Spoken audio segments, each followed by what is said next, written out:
കഴിഞ്ഞ കുറേ ദിവസങ്ങളായിട്ട് AKG സെൻറ്ററിൽ നിന്ന് ഒരാളുടെ നേതൃത്വത്തിലും ഇപ്പോൾ പറഞ്ഞ മന്ത്രിയുടെ ഔദ്യോഗിക വസതിയിൽ അദ്ദേഹത്തിൻ്റെ ഒരു സ്റ്റാഫിൻ്റെ നേതൃത്വത്തിലും വ്യാപകമായിട്ട് എനിക്കെതിരെയുള്ള വ്യക്തിപരമായ പ്രചരണങ്ങൾ നടത്തിയാണ്. ഞാൻ ഡൽഹിയിൽ ചെന്നപ്പോൾ ഒരു മാധ്യമപ്രവർത്തകൻ, സീനിയർ മാധ്യമപ്രവർത്തകൻ എന്നോട് പറഞ്ഞു, താങ്കളാണല്ലോ സോഷ്യൽ മീഡിയയിൽ ഏറ്റവും കൂടുതൽ പ്രസൻസ് എന്ന് പറഞ്ഞു. ഞാൻ പറഞ്ഞു, ഞങ്ങൾ ചെയ്യുന്നതല്ല, നമ്മുടെ ശത്രുക്കൾ നമുക്ക് പ്രസൻസ് ഉണ്ടാക്കി തരുന്നതാണ്. ഏറ്റവും കൂടുതൽ ഡെയിലി ഒരു 20 കാർഡ് AKG സെൻറ്ററിൽ നിന്നും ഒരു 10 കാർഡ് ഈ മന്ത്രിയുടെ അടുത്തും വരുവാണ്. എന്നെ ഇങ്ങനെ സഹായിക്കല്ലേ എന്നാണ് എൻ്റെ വിനയപൂർവ്വമായ അഭ്യർത്ഥന. നെഗറ്റീവ് ആണെങ്കിലും നോക്കുമ്പോൾ ഞാൻ എന്നെ മാത്രം കാണുള്ളൂ. എന്തെല്ലാം കാര്യങ്ങളാണ് പറയുന്നത്. ഒരുപാട് കാര്യങ്ങൾ ഇങ്ങനെ ദുഷ്പ്രചരണം നടത്തിയാണ്. അതിനിങ്ങനെ എന്നെ തോട്ടിയിട്ട് പിടിക്കാൻ നോക്കിയതാണ് ഇപ്പോൾ ഇതിലൊന്നും ഞാൻ വീഴില്ല. അതിനൊന്നും അദ്ദേഹമായിട്ടൊന്നും മത്സരിക്കാൻ ഞാനില്ല. അദ്ദേഹം വലിയ ഒരാളാണ്.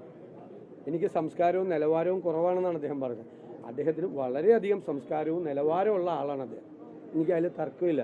നല്ല നിലവാരമുള്ള ആളാണ് അദ്ദേഹം. ഞാൻ അദ്ദേഹത്തെക്കാൾ നിലവാരം കുറഞ്ഞ ഒരാളാണ്. തർക്കമില്ലല്ലോ. അപ്പോൾ ഞാൻ നിലവാരം കുറഞ്ഞ ആളാണെന്ന് പറഞ്ഞിട്ട് എന്നെ വെല്ലുവിളിക്കുകയല്ല. ഞാൻ നിലവാരം കുറഞ്ഞ ഒരാളാണ്. അദ്ദേഹത്തെക്കാൾ നിലവാരം കുറഞ്ഞ ഒരാളാണ്. അദ്ദേഹത്തിന് എന്നേക്കാൾ നിലവാരവും എന്നേക്കാൾ സംസ്കാരമുള്ള ഒരാളാണ്. ഞാൻ തർക്കിക്കാനും വഴക്കിടാനുമില്ല. കാരണം പൊളിറ്റിക്കൽ നറേറ്റീവ്സാണ് ഈ തെരഞ്ഞെടുപ്പ്. അത് LDFൻ്റെ ചങ്ക് തുളച്ച് പോകുന്ന പൊളിറ്റിക്കൽ നറേറ്റീവ്സ് ഉണ്ട്. ആ സബ്ജക്റ്റിൽ നിന്ന് ഒരാളും വഴിതെറ്റിച്ച് കൊണ്ടുപോകാൻ നോക്കണ്ട. ആ സബ്ജക്റ്റ് വന്നുകൊണ്ടിരിക്കുകയാണ്. ലോക്കൽ ബോഡി തെരഞ്ഞെടുപ്പിൽ കേരളത്തിലെ UDF ജനങ്ങളുടെ മുമ്പിൽ അവതരിപ്പിച്ച കുറ്റപത്രമായിരുന്നു ഇലക്ഷനിലെ അജണ്ട, പൊളിറ്റിക്കൽ അജണ്ട.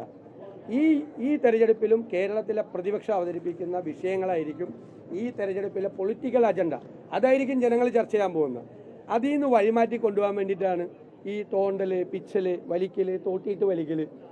അതിലൊന്നും ഞങ്ങൾ വീഴില്ല.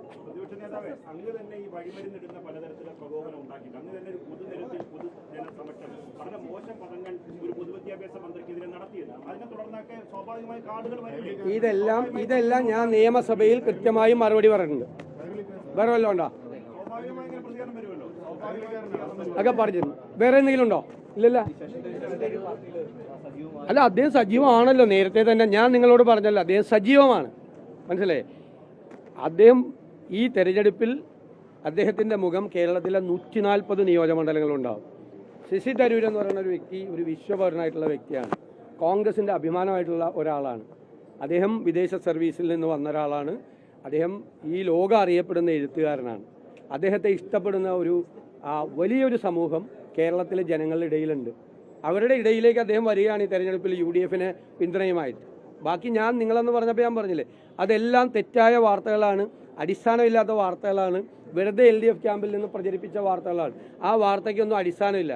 അദ്ദേഹം UDFനെ 100 സീറ്റിലധികം വാങ്ങി തിരിച്ചു കൊണ്ടുവരാൻ വേണ്ടിയുള്ള ഞങ്ങളുടെ പോരാട്ടത്തിൻ്റെ മുൻനിരയിൽ ഞങ്ങളുടെ അഭിമാനമായ ശശി തരൂരുണ്ടാവും. സമയമുണ്ടല്ലോ.